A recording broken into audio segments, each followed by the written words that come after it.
चिड़िया अपने घर में खाना बनाकर अपनी बेटी का इंतजार कर रही होती है।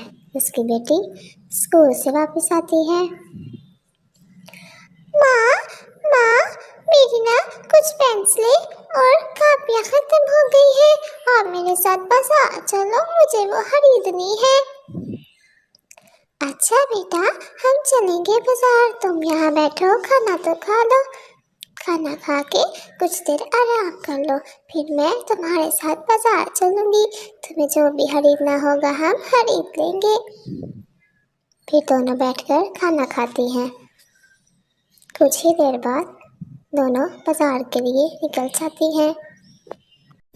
बाजार से पेंसिलें और कापियाँ खरीदने के बाद चिड़िया की बेटी चिड़िया से कहती है, माँ, माँ, वो देखो कितना प्यारा ड्रेस है। अब मुझे ये ड्रेस लेकर दो, मुझे तो बड़ा ही पसंद आया है।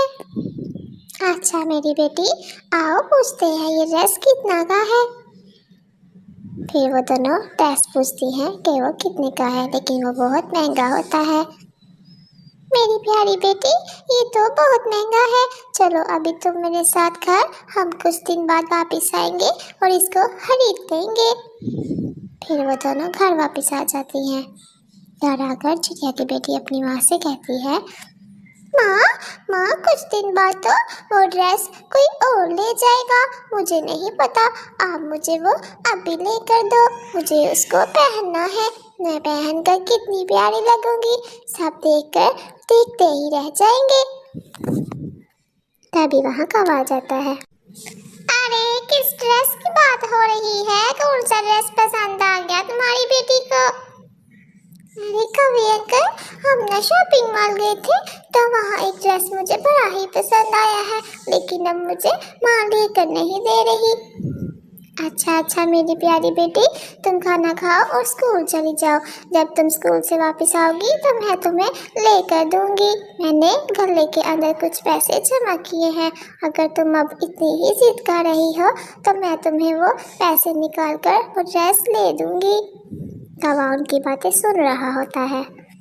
फिर कौवा घर चला जाता है और घर जाकर सोचने लगता है, अरे वाह, चिड़िया ने तो पैसे जमा करके रखे हैं। चलो एक काम करता हूँ, चिड़िया के घर से वो सारे पैसे चुरा लेता हूँ।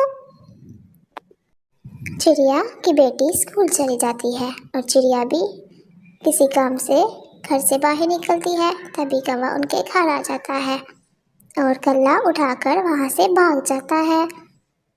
चिड़िया घर वापस आती है। अरे अरे, मेरा गल्ला कहाँ चला गया? अभी तो यहीं पड़ा था। मैं तो कुछ देर के लिए घर से बाहर गई और मेरा गल्ला गायब हो गया। अब मैं अपनी बेटी को ड्रेस कैसे खरीद कर दूंगी? फिर चिड़िया के जहन में ख्याल आता है कि कल उन्होंने कौवे के सामने बात की थी। चिड़िया समझ जाती है ये काम कौवे का ही है। चिड़िया को बहुत गुस्सा आता है और वो कौवे के घर जाती है। कौवे देखो, मेरा गला तुम ही लेकर आए हो, मुझे पता है। चुपचाप उसको वापस कर दो वरना अंजाम बुरा होगा। मैं भूल जाऊंगी कि तुम मेरे दोस्त हो। अरे नहीं नहीं चिड़िया, तुम कैसी बातें कर रही हो? मैं भला तुम्हारा गला क्यों चुराऊंगा? मैंने तो नहीं चुराया, चलो जाओ यहाँ से। चिड़िया उसकी एक नहीं सुनती और कौवे के घर की तलाशी लेना शुरू कर देती है और उसे गला मिल जाता है। अरे देखो देखो कौवे, तुमने ही चोरी की थी ना, मुझे पता था। ये देखो, मुझे गला तुम्हारे घर से ही मिला है। अब मैं जंगल में सबको जमा करूंगी और तुम्हारे बारे में बताऊंगी कि तुम चोरियां करते हो। कौवा डर जाता है। अच्छा चिड़िया, मुझे माफ कर दो, आज के बाद ऐसा नहीं करूंगा। नहीं कौवे, तुम सुधरने वाले नहीं हो, तुम हर बार ऐसे ही करते हो। अब तो तुम्हारा इलाज करना ही पड़ेगा। कौवा फौरन से वहां से भाग जाता है और जाकर छुप जाता है। फिर चिड़िया भी अपने घर आ जाती है। फिर चिड़िया अपनी बेटी को उन पैसों से प्यारा सा ड्रेस ला कर देती है और उसकी बेटी भी खुश हो जाती है और माँ का शुक्रिया अदा करती है।